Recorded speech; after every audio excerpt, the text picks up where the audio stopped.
bisakah Anda bersahabat dengan seorang narsistik? Persahabatan adalah ikatan antara dua orang. Persahabatan berjalan atas dasar kepercayaan, rasa hormat, dukungan emosional, dan kekaguman timbal balik. Bagi kebanyakan orang, persahabatan adalah ikatan interpersonal yang mereka hargai lebih dari sekedar kenalan atau seperti teman sekelas, tetangga, kolega, dan seterusnya. Anda tidak dapat menjalin persahabatan yang tulus dengan si narsistik karena mereka tidak menghargai pikiran, perasaan, emosi, atau kebutuhan Anda. Persahabatan narsistik tidak didasarkan pada kepercayaan, rasa hormat, dukungan emosional, atau kekaguman timbal balik. Mereka hanya memandang Anda sebagai objek yang bisa mereka gunakan untuk memenuhi kebutuhannya sendiri. Berikut ini adalah kualitas utama yang diperlukan untuk persahabatan sejati, agar Anda dapat membandingkannya dengan karakteristik kepribadian narsistik, untuk membantu Anda lebih memahami mengapa Anda tidak dapat memiliki persahabatan sejati dengan si narsistik. 1. Mereka tidak hidup dengan integritas. Integritas adalah kualitas bersikap jujur dan memiliki prinsip moral yang kuat. Integritas penting dalam sebuah persahabatan karena memungkinkan semua pihak merasa nyaman berbagi pikiran, perasaan, emosi, dan kebutuhan tanpa rasa takut dihakimi dan/atau dikhianati. Salah satu ciri inti kepribadian narsistik adalah perilaku eksploitatif secara interpersonal. Artinya, mereka memanfaatkan orang lain untuk mencapai tujuannya sendiri. Kecenderungan si narsistik untuk terlibat dalam perilaku eksploitatif antar pribadi seperti pelecehan finansial, pengkambing hitaman, gaslighting, triangulasi, dan bentuk pelecehan emosional lainnya adalah salah satu dari banyak alasan mengapa Anda tidak bisa menjalin persahabatan yang tulus dengan mereka. 2. Mereka tidak menghargai kejujuran. Untuk memiliki persahabatan yang tulus dengan seseorang, Anda harus jujur. Tentu saja, tidak ada orang yang sempurna dan pasti ada kebohongan. Namun persahabatan sejati tidak ditandai dengan kebohongan dan tipu daya. Salah satu bentuk kejujuran paling umum yang dimiliki persahabatan sejati adalah meminta pertanggungjawaban seseorang atas tindakannya. Dengan akuntabilitas berarti menerima kritik, mengakui kesalahan Anda, komunikasi yang lebih baik, dan seterusnya. Kombinasi dari ego rapuh yang dimiliki si narsistik dan kebutuhan mereka akan kekaguman yang berlebihan membuat mustahil bagi mereka untuk benar-benar jujur kepada siapapun. Dan ketidakmampuan si narsistik terhadap kejujuran membuat persahabatan yang tulus dengan mereka menjadi mustahil. 3. Anda tidak bisa mengandalkan si narsistik. Dapat diandalkan merupakan persyaratan mendasar dari persahabatan sejati.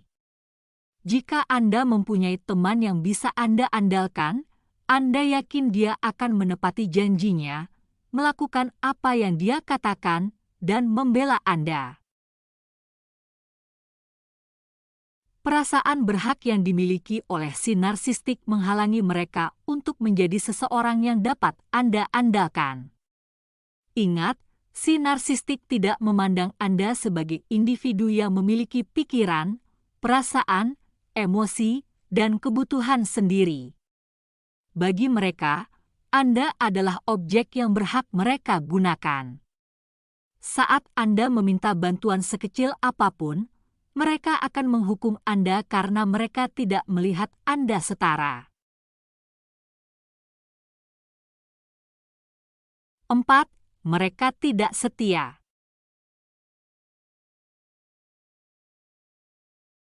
Setia berarti memberikan atau menunjukkan dukungan atau kesetiaan yang tegas dan terus-menerus kepada seseorang atau lembaga. Persahabatan sejati tumbuh dari kesetiaan. Seorang teman sejati tidak akan pernah berbicara negatif tentang Anda. Mereka akan mendengarkan cerita dari sisi Anda. Mereka akan selalu menguatkan Anda, dan mereka akan membela Anda. Itulah kesetiaan. Sayangnya, semua hal ini tidak berlaku bagi si narsistik.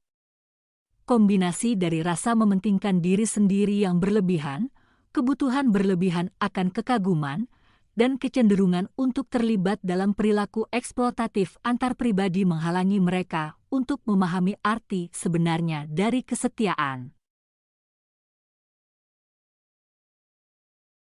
5.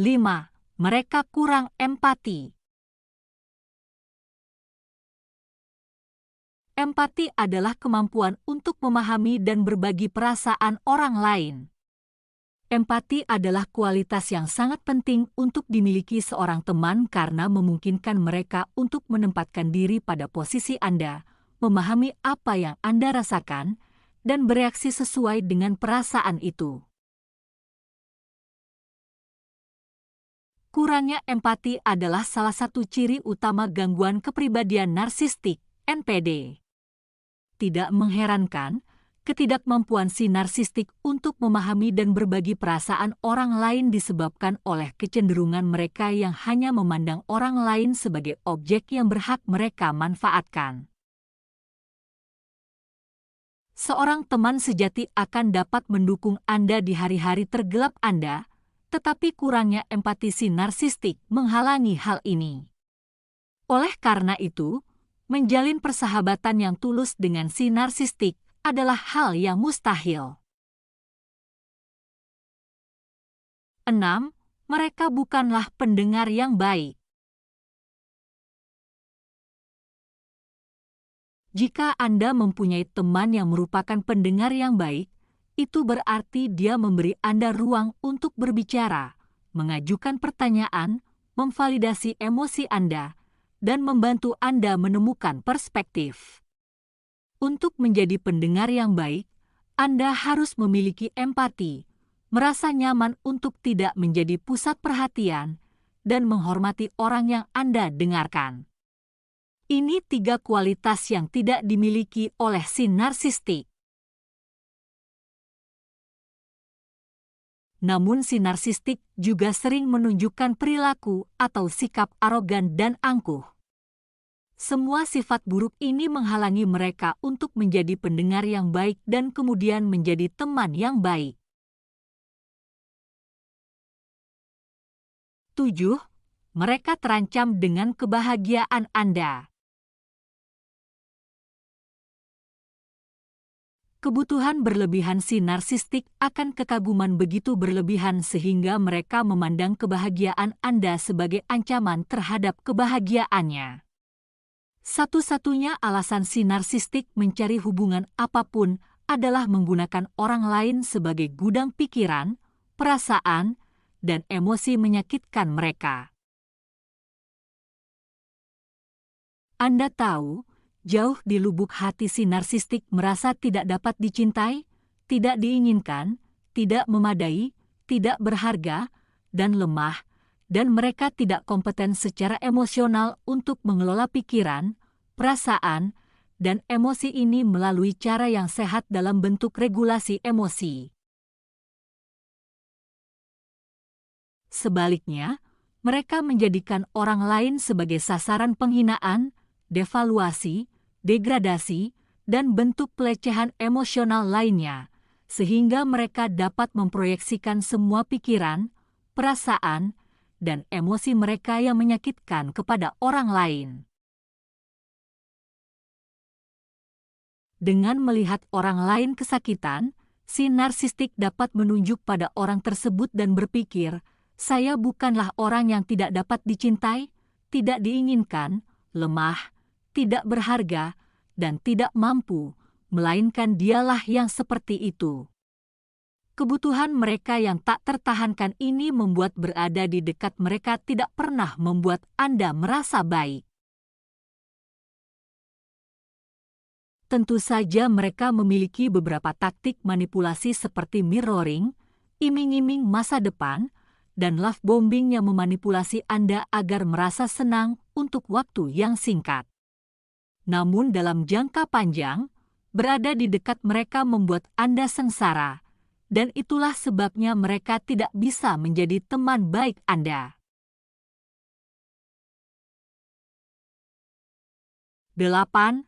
Mereka sangat menghakimi. Bersikap menghakimi berarti memiliki atau menampilkan sudut pandang yang terlalu kritis. Penting untuk tidak menghakimi dalam sebuah persahabatan karena persahabatan sejati memungkinkan kita merasa nyaman berbagi pikiran, perasaan, emosi, dan kebutuhan tanpa takut dihakimi. Si narsistik sangat menghakimi. Hal ini sebagian besar berkaitan dengan rasa iri mereka terhadap orang lain dan atau keyakinan bahwa orang lain iri terhadap mereka.